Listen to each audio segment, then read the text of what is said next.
മൂന്നാർ കാട്ടാനപ്പേടിയിൽ കഴിഞ്ഞ ദിവസം ശാന്തൻപാറ സ്വദേശി തങ്കച്ചൻ കാട്ടാനയുടെ കുത്തേറ്റ് മരിച്ചതോടെ നാട്ടുകാരിൽ ഭീതി വർദ്ധിക്കുകയാണ്. വന്യമൃഗങ്ങൾ ജനവാസ മേഖലകളിൽ ഇറങ്ങുന്നത് തടയാൻ വനം വകുപ്പ് ശ്രമിക്കാത്തതാണ് ദുരന്തങ്ങൾക്ക് കാരണമെന്ന് നാട്ടുകാർ പറയുന്നു. കാലാവസ്ഥാ വ്യതിയാനവും കുടിവെള്ള സ്രോതസ്സുകളുടെ അഭാവവും നിമിത്തമാണ് മൂന്നാർ മേഖലയിൽ വന്യമൃഗങ്ങൾ കാടിറങ്ങി തുടങ്ങുന്നത്. കഴിഞ്ഞ ഒരു മാസത്തോളമായി മൂന്നാറിന്റെ വിവിധ മേഖലകളിൽ കാട്ടാന ശല്യം റിപ്പോർട്ട് ചെയ്യപ്പെട്ടിരുന്നു. വലിയ തോതിലുള്ള കൃഷിനാശവും മേഖലയിൽ കാട്ടാനകൾ സൃഷ്ടിക്കുന്നുണ്ട്.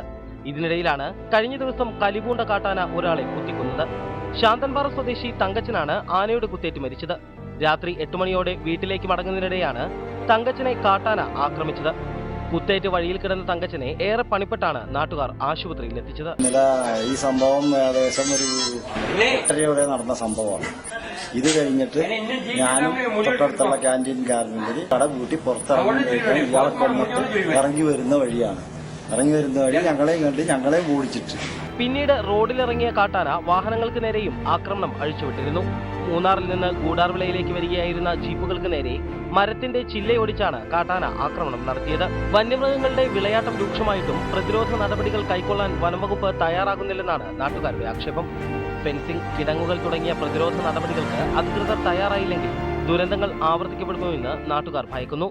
മൂന്നാറിൽ നിന്നും ജെൻസൺ ക്ലെമന്റിനൊപ്പം റിപ്പോർട്ടർ ഇടുക്കി.